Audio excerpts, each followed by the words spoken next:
प्रभु यीशु मसीह के नाम से कृपा समाधान मिलता रहे।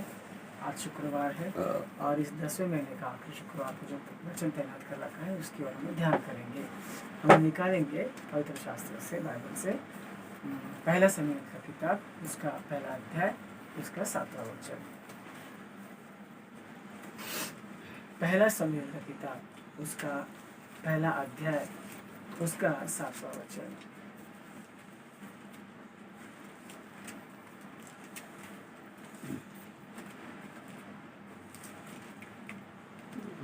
वह तो प्रतिवर्ष ऐसा ही करता था, और जब हन्ना यहोवा के भवन को जाती थी तब पनिन्ना उसको चिढ़ाती थी, इसलिए वह रोटी और खाना न खाती थी।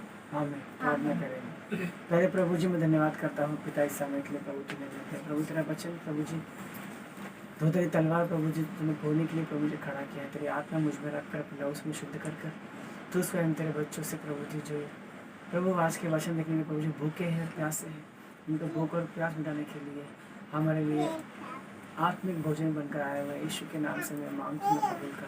आमीन। पिता पुत्र पवित्र आत्मा तेरे प्रभु की आशीष तुम पर, तुम्हारे परिवार, तुम्हारे कामकाजों पर सदा सर्वदा बनता रहे। आमीन। प्रभु की महान कृपा से आज 10वां महीना और आखिरी इस महीने का शुक्रवार है।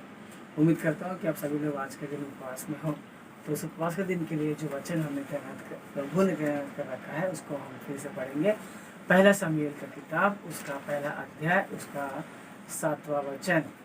वह तो प्रतिवर्ष ऐसा ही करता था, और जब वह तो प्रतिवर्ष ऐसा ही करता था। वह तो मतलब यहाँ उनके पति के बारे में कह रहा है। ये स्टोरी आप लोग को मालूम है, इसके लिए मैं ज़्यादा समय नहीं लूँगा वचन के लिए आपको समझाने के लिए। वह तो हर वर्ष प्रतिवर्ष ऐसा ही करता था, मतलब जो एल्काना है, जो उनका पति है, उनको 2 पत्नियां थी, एक का नाम हन्ना, दूसरे का नाम पेनिन्ना। तो हन्ना बड़ी है और दूसरी पेनिन्ना छोटी है। छोटी वाली को बच्चे हैं परंतु बड़े वाली को बच्चे बिल्कुल भी नहीं है। इस कारण यहोवा ने क्या किया, उसके पति के मन को जिसके बच्चे नहीं हैं उस पत्नी के तरफ ज़्यादा लगाव दिया, ताकि उसको हर बार ज़्यादा प्यार दे, ताकि वो दुख में वो न रहे। तो इसी के लिए एल्काना क्या करता था, हर बार उसके पहली पत्नी को जिनके बच्चे नहीं थे उसको बहुत ज़्यादा दुगुना प्यार देता था और सब कुछ दुगुना उसको दिया करता था। और ये देखकर छोटी वाली को अच्छा नहीं लगता था और जलन होता था। तो इसके लिए उनकी एक प्रथा थी, हम हर बार मानते हैं और ये कहानी को जानते हैं कि वे लोग शिलोह के परमेश्वर को, जो सेनाओं का यहोवा है, उसको बलि देने के लिए हर बार अपने नगर को छोड़कर वे लोग यरूशलेम में जाया करते थे। तो हर बार जाते थे वो लोग हर साल में। तो इस साल भी गए। तो हर साल की तरह इस साल भी हर साल वो उनका पति जो एल्काना है वो ऐसे करता था। इसके लिए पेनिन्ना उसको चिढ़ाती थी, यानी हर साल वो ऐसे ही करता था और पेनिन्ना हर साल उसको चिढ़ाती थी। और ये हर साल क्या करती थी, खाना नहीं खाती थी और वो रोती थी। खाना नहीं खाना, ऊपर से रोना, उपवासी है, बराबर। हम लोग खाली उपवास रह के प्रार्थना नहीं करते हैं, मतलब नहीं रोया हम लोग। उपवास यानी खाने से दूर भी रहने का और प्रार्थना भी करने का। तो हम लोग उपवास रहकर हमारे तकलीफ को याद कर कर हम रोएंगे तो प्रभु क्या करेगा, हमारे उपवास की प्रार्थना को, आंसुओं को देखेगा, सुनेगा और हमारी सुधि लेगा और हमारे मन चाहा वरदान हमको वो देगा। यहाँ पर भी ऐसा ही हुआ। तो पेनिन्ना जो है हर साल ऐसे ही करती थी और हन्ना हर साल रोती थी। बच्चे नहीं है वो कमी, और उसके ऊपर से सताव, उसके ऊपर से सौतन चिढ़ाएगी नहीं, फिर भी सौतन है तो सताव ही है, हाँ। लेकिन वो सताव से बढ़कर जो सौतन है वो और उसको चिढ़ाया भी करती थी। एक तो बच्चा नहीं था उसका, वो एक प्रॉब्लम, और दूसरा सौतन आ गई वो प्रॉब्लम, और तीसरा वो सौतन को बच्चा हो गया वो भी प्रॉब्लम। उसको बच्चा हुआ तो पहले वाले को क्या अच्छा लगता है क्या, नहीं, वो भी तीसरा प्रॉब्लम। और चौथा जिसको बच्चे है वो चुपचाप बैठती नहीं है, वो जिसको बच्चे ने क्या करती है उसको चिढ़ाती है। कितना सारे प्रॉब्लम, चार प्रॉब्लम, हाँ, चार प्रॉब्लम। और उसका पति उसको दुगुना सुख दिया करता था फिर भी उसमें उससे वो संतुष्ट नहीं थी। ये पांचवा प्रॉब्लम, ठीक है। इतने सारे प्रॉब्लम रख के भी छठवा बात क्या है, वो हर साल प्रभु के भवन में आती थी। हाँ? और ये किसको प्रॉब्लम होता था? शैतान को प्रॉब्लम होता था कि अरे इसके पीछे इतना सारा तकलीफ रखा, सबसे पहले इसको बच्चा नहीं दिया, दूसरा इसको सौतन लाके दिया, तीसरा उसको सौतन को बच्चे हो गए, चौथा इसके बच्चे उसको ये चिढ़ाती है, हाँ? पांचवा हर साल दुगना सुख होता है, फिर भी उसको कोई सुख नहीं है उससे, हाँ? और छठवा ये इतना रहने के बाद भी कहाँ आती है? प्रभु के भवन में आती है। ये कैसी औरत है? किसको अभी लग रहा है ऐसा? शैतान को लग रहा है कि ये कैसी औरत है, हाँ? इसके लिए वो फिर भी प्रभु के भवन में आती थी। तो वैसे ही 1 नहीं, 2 नहीं, 3 नहीं, 4 नहीं, 5 नहीं, हफ्ते में 6 दिन होते हैं, हाँ? शुक्रवार के आने तक हर दिन भी तकलीफ हुआ तो भी अपन क्या सोचने का? शुक्रवार आया तो प्रार्थना, हन्ना की तरह प्रार्थना करने का, प्रभु के भवन में आने का, हर तकलीफ को पार करके, हर दुख को पोंछ कर, हर आंसू को पोंछ कर, आंसू तो आएगा ही ना, चोट लगा तो आंसू आएगा ही, चोट लगा तो दर्द होगा ही, और दर्द होगा तो चोट आंसू आएगा, ठीक है दोस्तों। देखो, दर्द होता कहीं और है और आंसू आते कहीं और से है, बराबर ना? दर्द होता कहीं और है और आंसू आते कहीं और से है, और जहां से आंसू आते हैं वहीं पर भी दर्द होता है, फिर भी आंसू उधर से ही आते हैं, ठीक है। तो हर जगह अपना अपना तय है। तो वैसे ही आत्मिक जगह पे आने के बाद शुक्रवार के आने तक शुक्रवार की जगह भी तय है।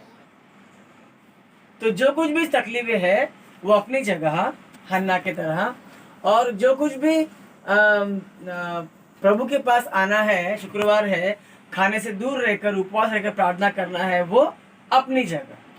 तो इसके बावजूद भी हन्ना प्रभु के पास आती थी। 5 मैंने बताया आप लोगों को। अगर नहीं समझ में आया तो वीडियो फिर से एक बार पीछे करके देखो तो आप लोगों को समझ में आएगा। तो 5 ये तकलीफ होने के बाद भी ये प्रभु के भवन में आती थी। शैतान को अचंभा होता था, और एक और तकलीफ डालने के शैतान आ गया जब ये अपना मुंह बंद कर सिर्फ होठों से अपनी आवाज बंद करके प्रभु से प्रार्थना करती थी, सेनाओं का यहोवा परमेश्वर से प्रार्थना करती थी। तब एली नाम का याजक था, वो याजक उसको देखता था हमेशा कि ये क्या कर रही है। तो एली याजक है, वो उसको बोलता था कि तू नशे में है।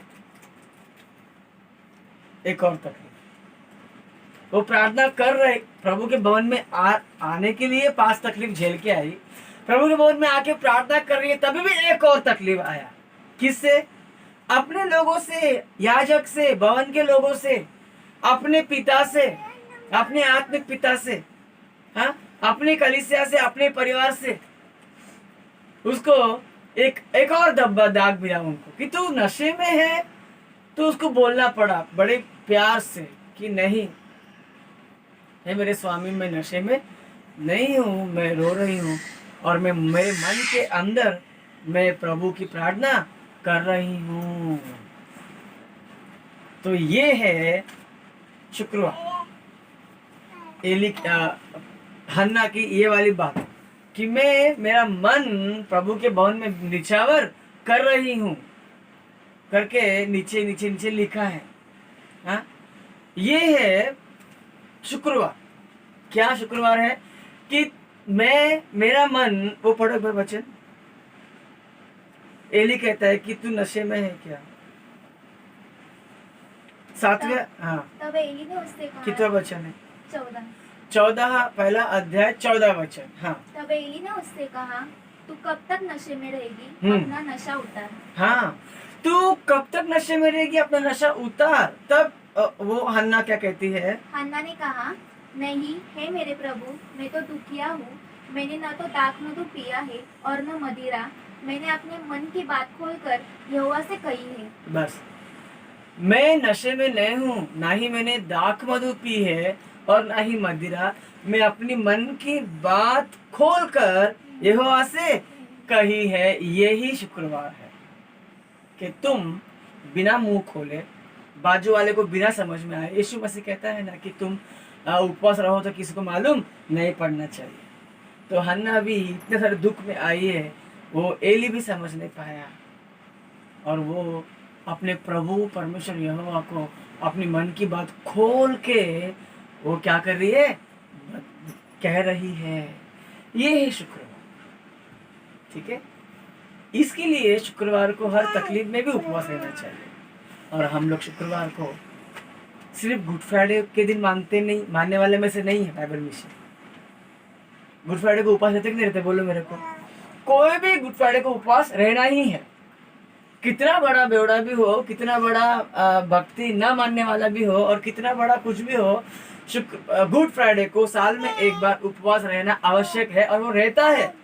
लेकिन हम जो प्रभु के उपस्थिति में रहकर अनोखे रक्षण की स्तुति कर कर, शैतान का सामना बोलकर, समर्पित प्रार्थना बोलकर और आगमन की प्रार्थना बोलकर हम जो उसकी उपस्थिति में हम लोग बैठते हैं, उसके पांव तले हम हर शुक्रवार को गुड फ्राइडे ही मानते हैं और मानना ही पड़ेगा मानने वालों में से। इसके लिए हम हमेशा शुक्रवार को उपवास रहकर कितनी भी परेशानियां क्यों ना हो, कितनी भी समस्या क्यों ना हो, उन सब को हमको क्या करना चाहिए, परे रख कर, दूर रखकर हन्ना की तरह उपवास में रहकर अपना मन खोलकर प्रभु से बोलने का दिन है।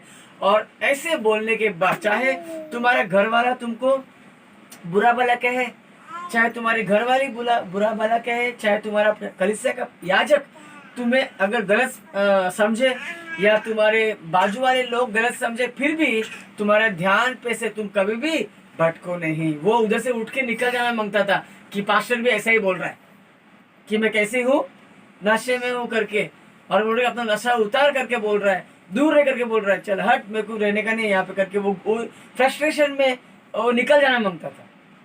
लेकिन कितना शांत है उसका मन, वो कितने अच्छे से बात कर रही है उसको, क्योंकि वो इतना दुख झेल रही है, उसको पता है दुख क्या होता है। तो वैसे ही हम जो दुख झेलने वालों में से हैं, हम और को या प्रभु को दुख न पहुंचाते हुए इतनी सारी समस्या होने के बावजूद उपवास रहकर, उपवास में चलकर अपने मन की बात खोलकर प्रभु से कहने की कृपा, और जैसे हन्ना ने पाया वैसे पाने की कृपा, आशीर्वाद सदा प्रभु हमें देता रहे। आमीन। पहले प्रभु जो वचन ने बोया कि 100 गुना फलवंत में सुनने में यीशु के नाम से मैं मांग कर कबूल कर। आमीन।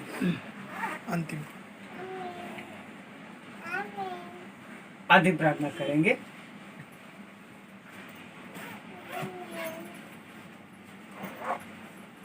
हमारे विषय पास्टर मुझे वो अंतिम प्रार्थना करेंगे।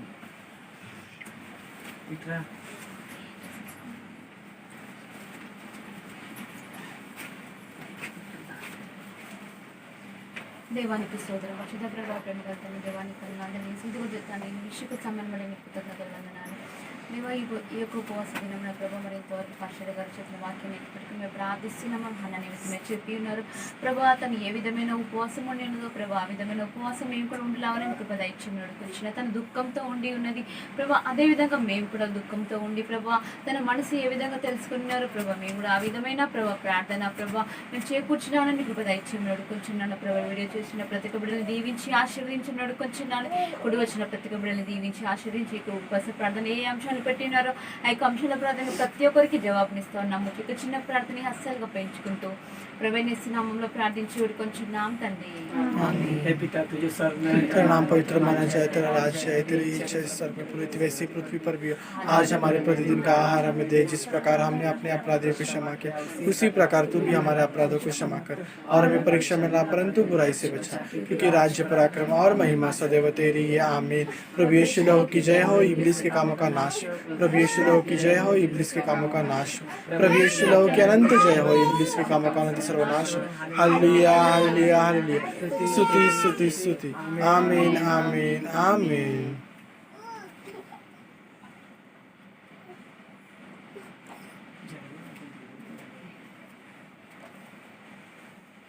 आशीष लेंगे। पिता पुत्र पवित्र आत्मा तेरे प्रभु की आशीष विशेष उपवासियों पर, यहाँ उपस्थित सभी पर, वीडियो देखने वालों पर सदा सर्वदा बनता रहे। आमीन। सभी लोगों को मनाते